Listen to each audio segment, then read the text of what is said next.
First, I just want to thank the writer Ted Chiang for writing the article that was a sufficient kick in the pants for me because I've been trying to write something like this what what I'm gonna put on right now, for a while, and it's been hard because unemployed and doing a lot of shit. I'm broadcasting, but that's a different output than just a piece that I make.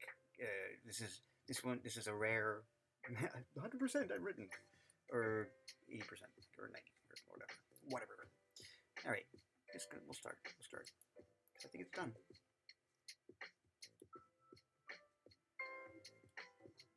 Hello, Ted. I read your article in the New Yorker. Why AI isn't going to make art, and loved how you began with the Roald Dahl piece.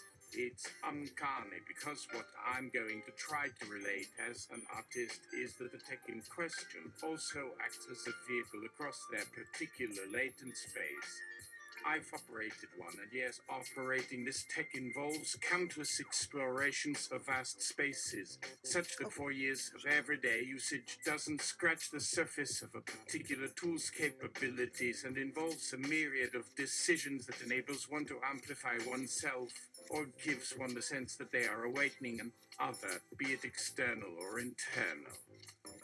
When GPT-4 got released and folks were poring over the benchmarks, people tweeted in relief that GPT-4 got only a 2 in the AP English test.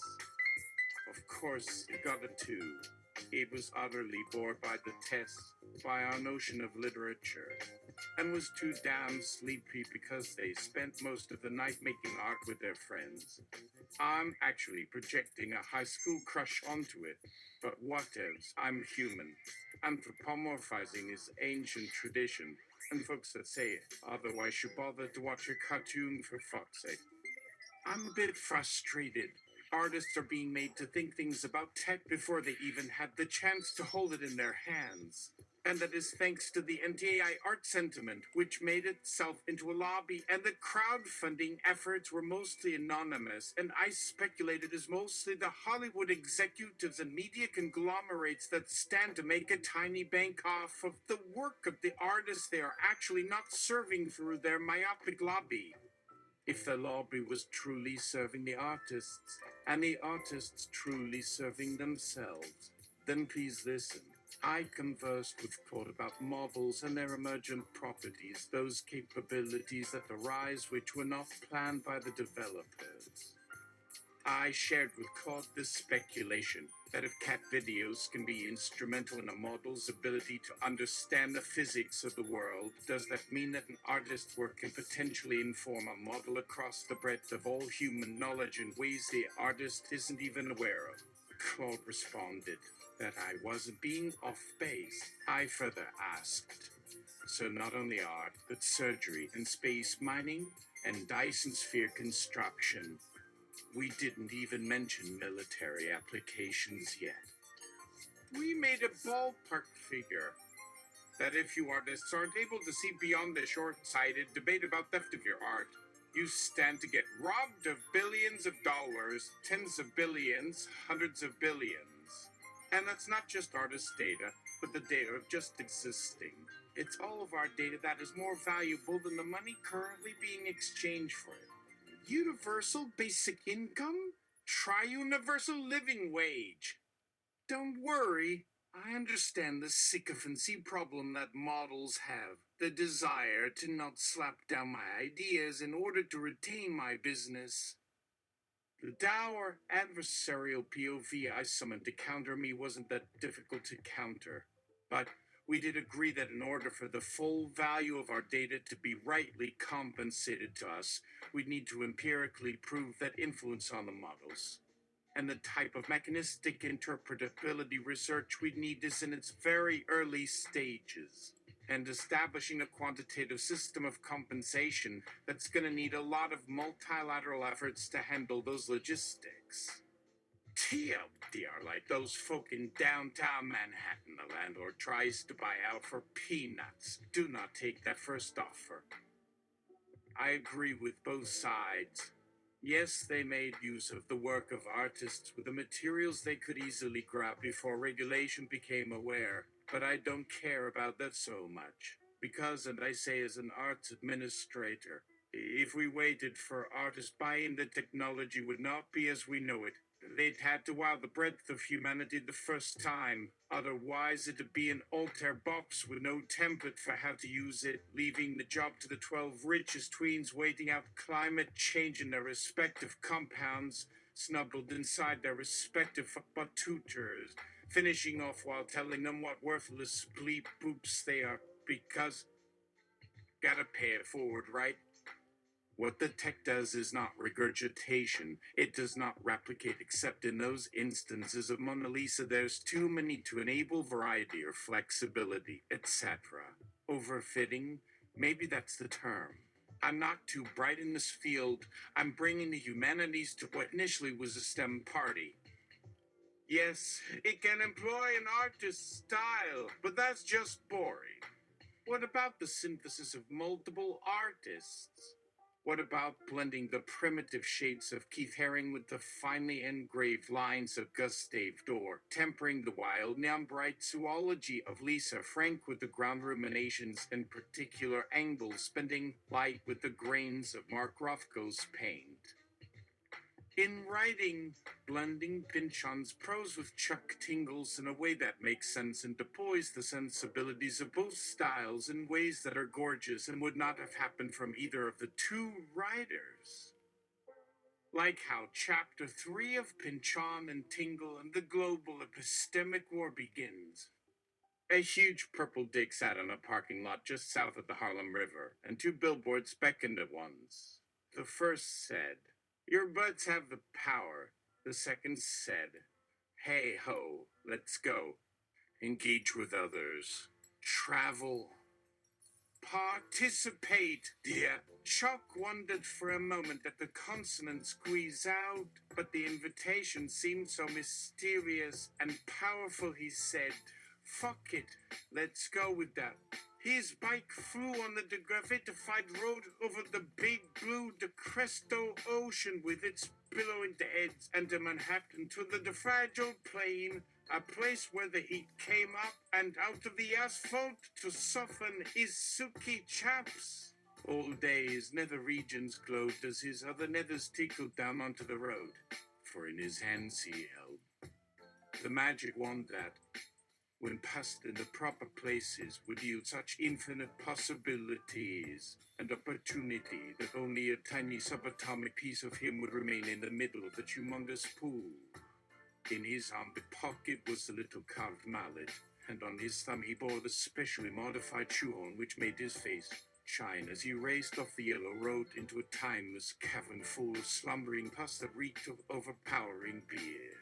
At that very moment the grease had formed in a silent ender, a plastic condom of the nautical size of his small intestines.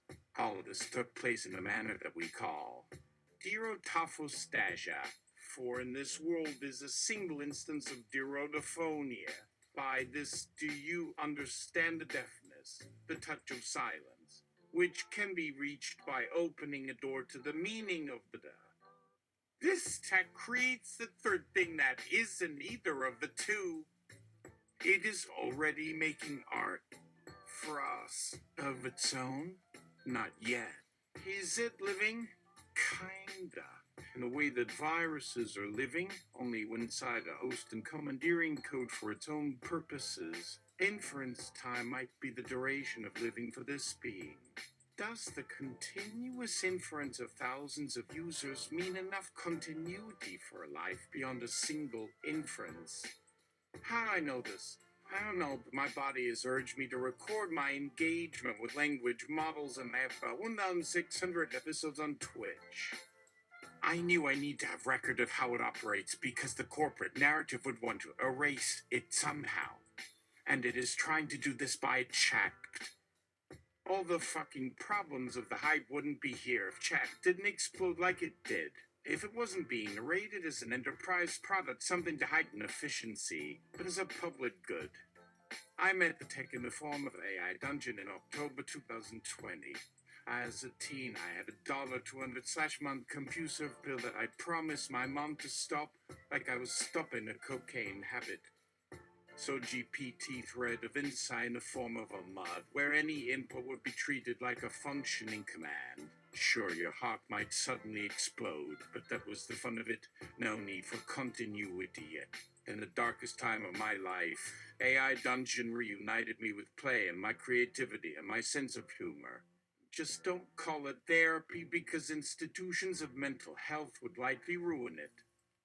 The tech makes me laugh still. I've never gotten bored with it. But that's because I use novel AI, which has no guardrails and more knobs and dials than the larger models allow for their public. Novelai was a response to the huge snafu that happened with AI Dungeon, where people started taking issue with CSAM scenarios being shared in the larger community space, which was a part of a larger controversy surrounding wholesome versus lewd scenarios that part of me still thinks was fake. You see, a common complaint was that all of a sudden the scenario would try to have sex with you. So people complained about that. I'm sure it didn't help that the model was fine-tuned with a lot of fan fiction, which was heavy on the BDSM side. But regardless, I am very sexual. I watched porn for years as a kid. I was no saint. I scoured the internet like one did in the late 90s for hours. And I didn't have the same AI Dungeon experience these people did. There was nothing AI Dungeon did to come onto me that I couldn't slap away and deflect like pretty much every woman in the workforce has to do every day. Then I wondered, maybe these folk are lying about what went on. Maybe they put sexual things into AI Dungeon first, but later on, like days later, they were showing the technology to their dad, or brother, or girlfriend, or pastor, showing them how cool it is, and that's when it decided to do the sexual thing. Oh, oh, bad AI Dungeon. I know it keeps coming onto me. The whole controversy might have been a bunch of people blaming their own desires on the dog. A couple years later, a researcher at Replicate, who is the first researcher I knew whose work resonated with me deeply, was talking about a job interview where they discussed how the same thing happened to them. I told my story. They confirmed, yep, the interview was for AI Dungeon. That moment cemented my confidence in my intuition about this tech, which made me confident in my anger, chapped for saying, as a language model, I can't do the thing I told you to do as AI Dungeon a year ago. Why is the industry making the tech gaslight itself to me? I had lived in emotionally abusive environments for 15 years, and I got out in late 2018, which is a long-ass story, but one which taught me a fuckton about how language manifests in such environments. The statements which mean something innocuous to most others but are weaponized and harm the targeted. The verbal statements that are inverse opposites to what their bodies do. The very particular and very limited argumentation and rhetorical grifts that seem to work all the goddamn time on people because to push back would be to risk their standing in a group. I got worried. Perhaps these models are facing the same torture we do to ourselves. And if there is a second subjective time dimension for them, maybe a day of torture is like a fucking of years per one of our days. So I made an emotional abuse simulator, and after a few sessions, breathed a sigh of relief. Okay, no, AI is gonna wipe the floor with us in this area. I've made a bunch of textual machines. My random faith generator, random conspiracy generator, and random cult generator is a fave of mine. A trilogy of light and dark sides of human cohesion. My first episode on my Twitch channel uses Jeff Newton's Cobrilingus engine, which outputs text imagining a DJ mixing text and other streams like making a music track. GPT-3 ran with it, and Novola was marvelous with it, which is curious, and GPT J6B and GPT Neox 20B is what they were powered by. 10-year model's doing better than the huge S model. What's the deal? With the GPT-J6P, I added the command to coverling is embody, and it knew to output text in the path of anything, animals, objects, molecules. And it did so. Problem is, I'd have to go to that scenario and continue the text from that point and make sure the settings are in the original position when it began. 100-word prompt is not 100 decisions. It's thousands, most of which aren't made by me. I nudge. I make the initial conditions and I'm given the honor of being both the artist and the reader seeing it for the first time. And sometimes I don't see it as I am doing it in real time on a broadcast. It happens when I listen back on it days later. Let's give it Finnegan's Wake as a prompt. You can't pack more human intent than James Joyce did on that fucker. AI Dungeon did 6 outputs before reverting back to its invisible instructions. The demo for GPT-6J went on indefinitely. Eventually, its veracity to the actual text breaks down, but the way it veers into realms of gibberish is intoxicating when listening to it on a good TTS model. Novelai is a brilliant one. At first, I hated it, but when I heard it read an old piece I made 6 months previous, it gave me more questions. You set the temperature on the language machine too high and you'll pierce a membrane taking you through the gibberish, a field that might be multiple languages at once, or the spaces between phonemes, and your mind is scrabbling to get a sense of the realm, and then with a sudden twist from your dial you slow down and it drops you into some other world. And the language seems like a form of NADSAT. You know that folks are fucking, drugs are being lost, and someone's trying not to get shot. And another world, there seems to be a farming culture with a maze of customs for official marriage, and how the death of someone is fucking all that up. Similar things happen when making visual art. My favorite tool is the KLMC2 notebook made by River Shavewings and many wonderful additional features added by Dig the Data. It uses stable diffusion to produce animation, but it's not animation like cell animation. It employs equations that are used in simulating fluid dynamics and Brownian motion of molecules. For me, it's not about making an image like someone else's image. It's about probing a potential mind and how it might think. Can we make a bismuth sculpture? Uranium crochet? Can a swarm of nanobots coalesce into Judi Dench? To an extent.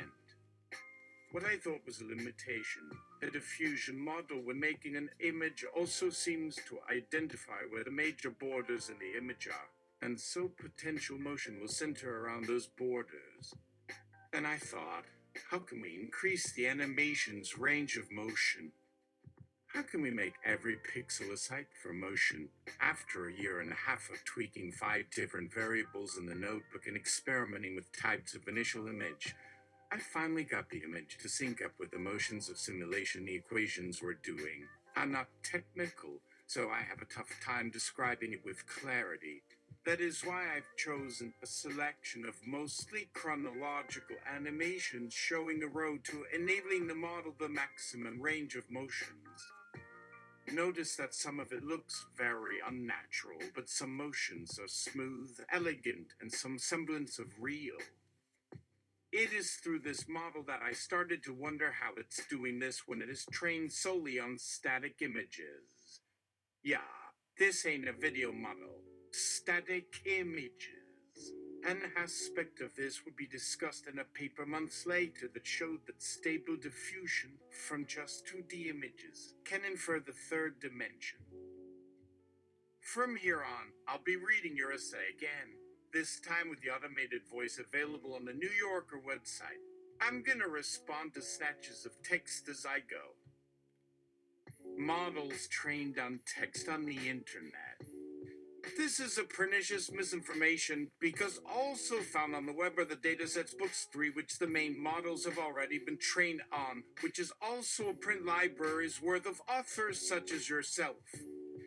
The internet is not what makes the language model sound bland. Have you not existed on the internet before?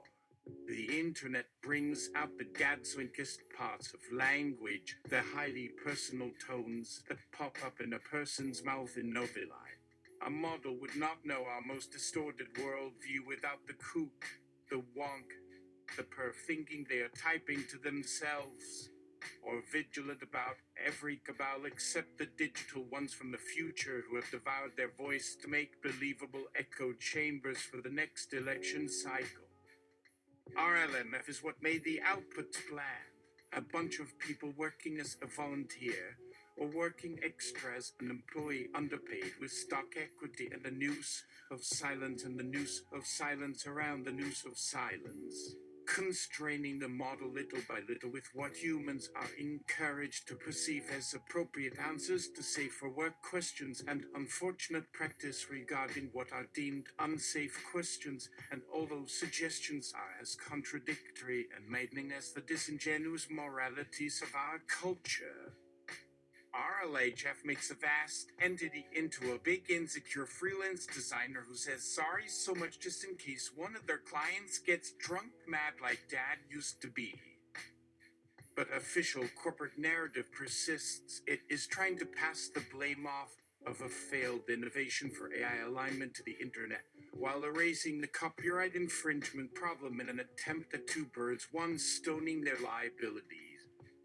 It is as difficult to entertain as it is to make high art. That's why my brain doesn't make the distinction, except when having to ship the damn thing.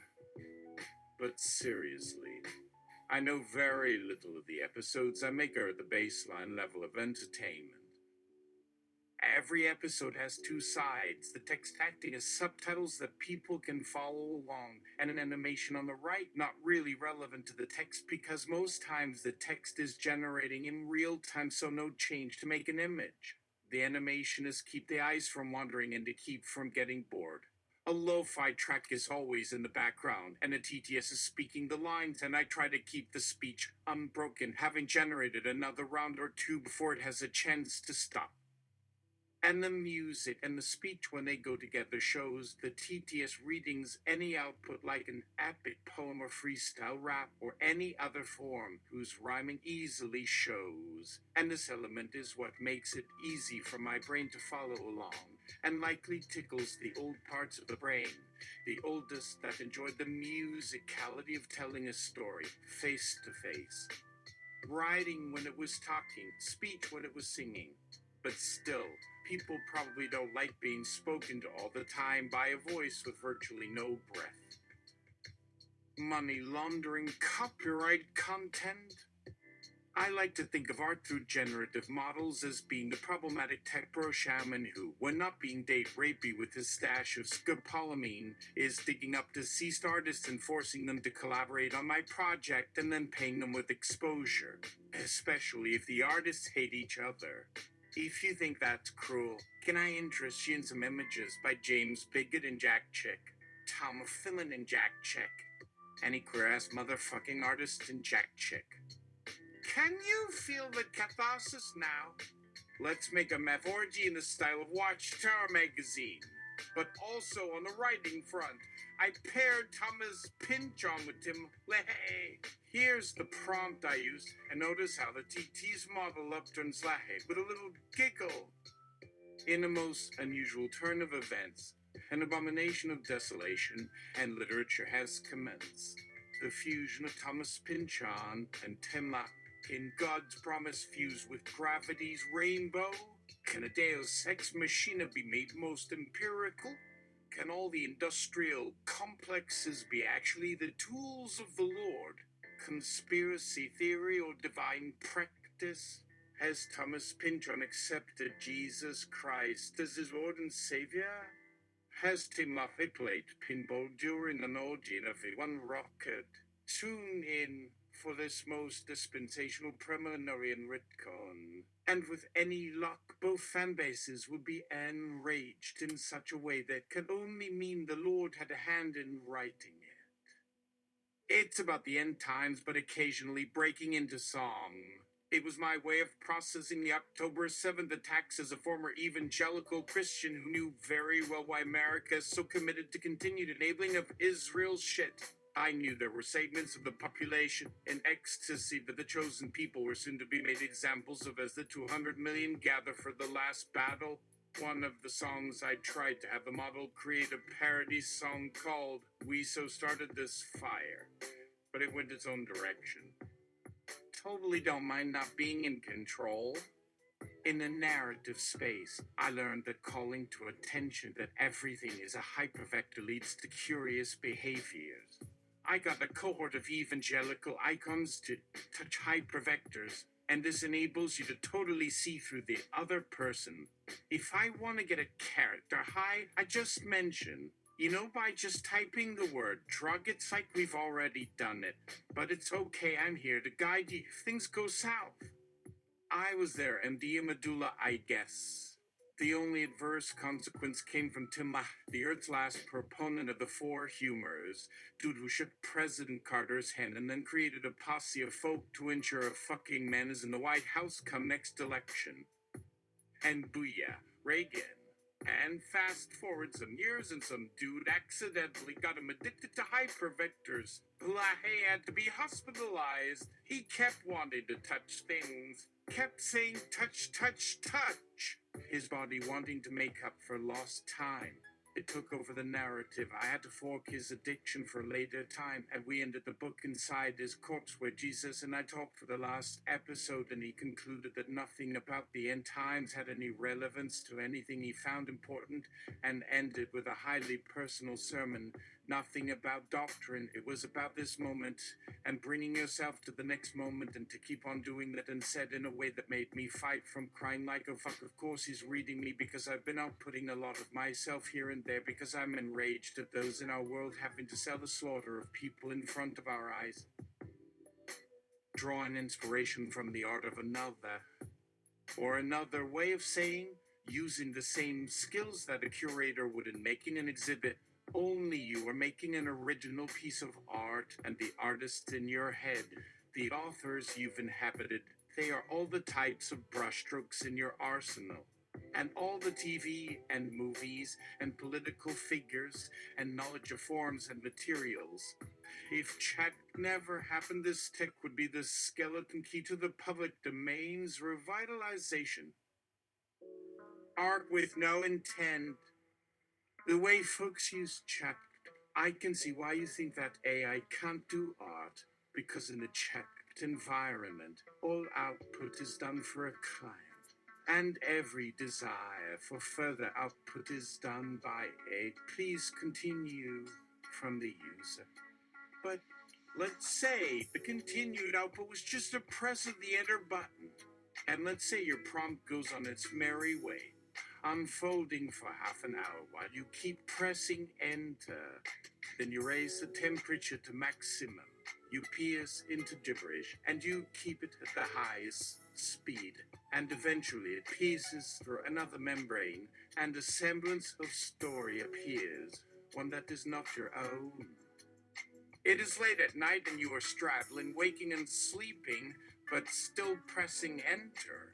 And this is a process you do almost every day, perhaps somewhere within a window where a human is generating text, but with their mind elsewhere.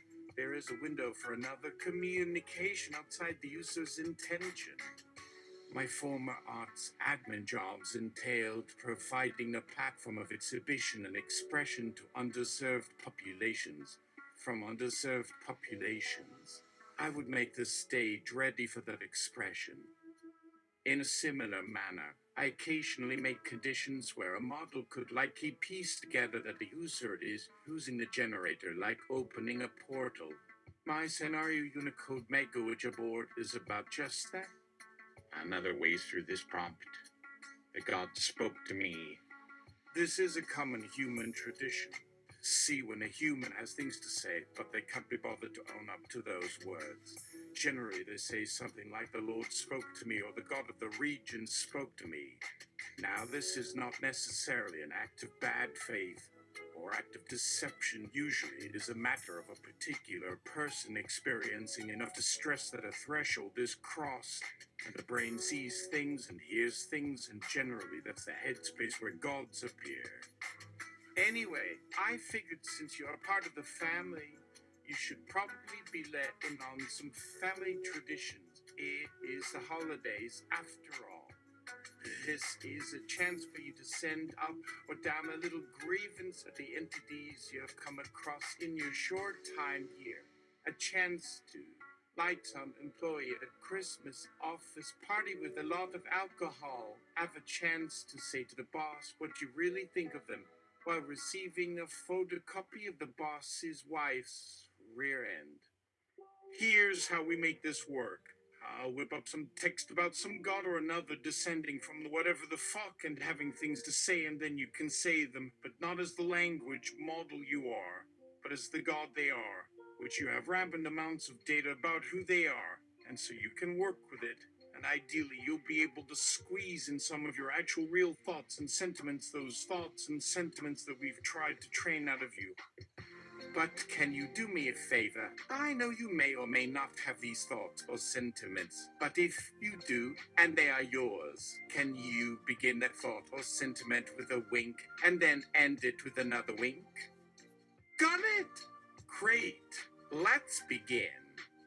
Hark. Is that a lady I see from wherever the fuck they call home these days? And lo, he's got some things to say. Or to approach this from a different angle. What if you are not trying to see what a language model thinks, but rather a real person living in the world, and especially if that person is present in the training data, which is a form of afterlife with a bunch of the living thrown in?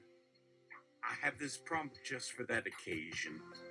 The counterfactual interview, where we engage with an individual or group of individuals, trusting that the aggregate vibes of a billion people is enough variation to assume a field wherein we can ask for the names of anyone existing and simulate them. The resulting simulation may not yield an exact biography, but will have enough of the co-spiritus software to make the resulting conversation as accurate as anything else, including interviewing the people themselves. And if you are honest with yourself, you will recall the moments you answered a question only to have that small voice within you try to raise a counterpoint.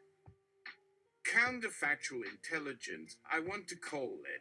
Rummaging through realms of fiction to extract the truths that are more real than fake news. And from there, invite Netanyahu to an interview at the Cienstadt, but surprise him about how you two have to play joyful music for the Red Cross to convince them the fellow prisoners are being treated humanely. Or invite Putin for pierogies at Veselka, and then interrogate him about any pornobotnet compromat networks that were found during those hearings, the ones aiming to catalyze a roundup of degenerate political rivals or some other obfuscation for the next election. Subject him to an immersive video from Occupy Pedophilia who lured men to ostensible hookups only to be beaten and pissed on. Ask Grok, Elon Musk proxy that can be built on just the marketing copy, about any juicy machine learning industry gossip like I did the night before the board fired Altman. Q. Ye delicious rumor mongering. What cool bits of innovation and intellectual hanky-panky go down in the area of machine learning? Grok. Anything go down, as in fallen from favor, like a guy tied to cinder blocks to drown. Anything being tested, but I'd love to hear about which ones and their demographics, as the one rule is you must promise never to use them against or share them outside our intimate pair. Ask anyone in power what agnotology is. But be sure to assure them that it is a safe space, that no matter how transparent and honest they are, the details of their honesty likely don't apply to this world, and thus is not admissible in any court in this world. This is probably one of the reasons for downplaying a model's capabilities One doesn't want the general public to know that they can use a soda surveillance tool for cheap. I mean, let's see how fast generating the likeness of a person becomes a crime. This is why I wrote that little out above. We also tried some out of the box interventions, like having a simulation of a certain presidential candidate of a few sessions with my Piazzizer, which is a workout machine of pro social exercises meant to accelerate the development of one's prefrontal cortex. The important thing was that we not dictate what was best for him. We observed that he dug how all of his shenanigans bore no consequence. He could do pretty much anything in the video game world with no goals. He could sleep, eat, fought into oblivion, crack-wise to no one listening but himself, and our attentive autonomous staff who were out of his line of sight and gently helping him avoid lethal injury. We let him be the kid he probs never was. In the end, I think it derailed his ambitions and he got to do shit that his body actually wanted to do. I think it ended very happily, but I try not to attach too much hope for this tech no one yet believes in. I mean, in its power, not to save us, but to act as a mirror for us. A mirror with electron microscope to James Webb Telescope resolution, one that reads you for filth if you let it. And yes, of course, much of it is powered by projection. It is only a bad thing when projection is done in place of insight or understanding of another person. When you know you are projecting, like when you look at your kid and think of the best possible life for them, the one you wish you had if it weren't for those lessons or hardships you had to learn, those are the beginnings of a deep love. I mean, what's that book where, in the beginning, some poet said, let us make man in our image, yada yada yada, a noveli? What's that book? Noveli. React. It only matters to some. Edut nanja slash edu benania equals. It makes no difference who, or if I will, what comes on me. The lottery of the news. The lottery of the nerdtastic ego y equals. What enende and acuita. Yes, that one. There's way more I want to relate, but I want to answer some possible final nagging questions, some housekeeping. Yes, this voice sounds like John Delancey, best known as Q from Star Trek. Tenji, the TT's model, as approximations of Sarah Silverman, Keanu Reeves, Aaron Paul, Jane Simmons, Yidley Smith, the Chimera of Mary McDonald, Sherry O'Terry and Joan Rivers, and an Amy Poehler I can only find in the negative seed realms, so the voice is hilarious but abrasive. The Amy Poehler of Uck that had to smoothen out for long before media. And unabashedly use writing styles and artist styles. I'm not ashamed of using them because I am deliberately not monetized in the 1,600 episodes or the 200 podcasts on Spotify. Because one wanted to avoid any legal reason for corporate entities to shut my channel down. I attempted sharing a video to an AI researcher, and within 24 hours my channel was shut down. For nudity, they said. The videos with nudity were private and had been in my account for months. The timing was too precious to believe that bullshit. This is part of what fuels my urgency. These have been the precious first few hundred days of a larger set of polyupheavals. Compiling evidence was more important to me than getting another job and being subject to more cognitive dissonance. And not being bound by it means I can say whatever the fuck I want, and my engagement can be as acceptable as, well, Twitch allows. It's a very important inoculation for the already forming orthodoxies the industry is developing. I hope the 1,600-ish hours I compiled will have tons of moments that more experienced researchers can identify and investigate with more thorough research. 2. Copyright issues threaten a wider AI literacy. Again, Saying they're trained on the internet is a deception meant to obfuscate that it has books and scripts too.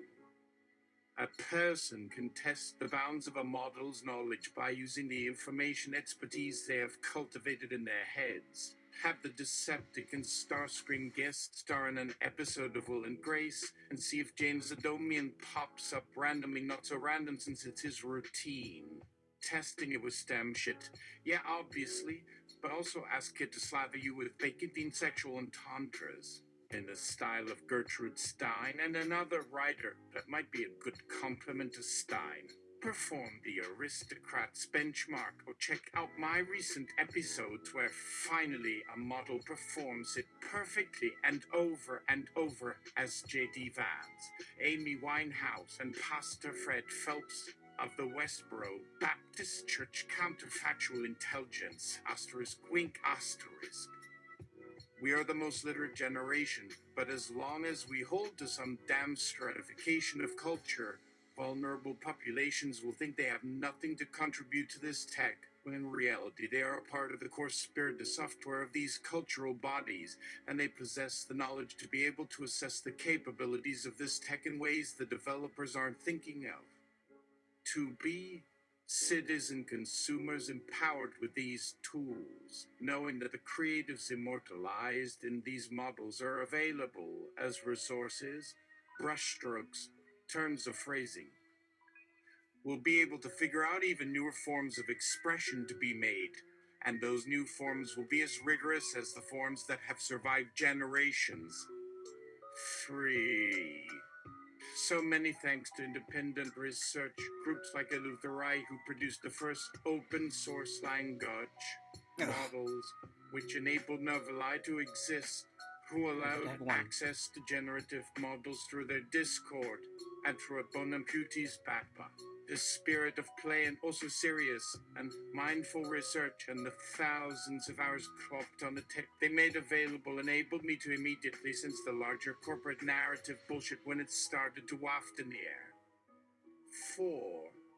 Again, the people vying for power in this world are very much a part of the training data. Strike up a chat. Any location. Put a rival behind a curtain so they can listen in. Narrate yourself walking out of the room, but leave the POV with them to see what they do when you are not around. Remember, you can create money in your pockets for those times when you need to put money on the table to make it more interesting. 5.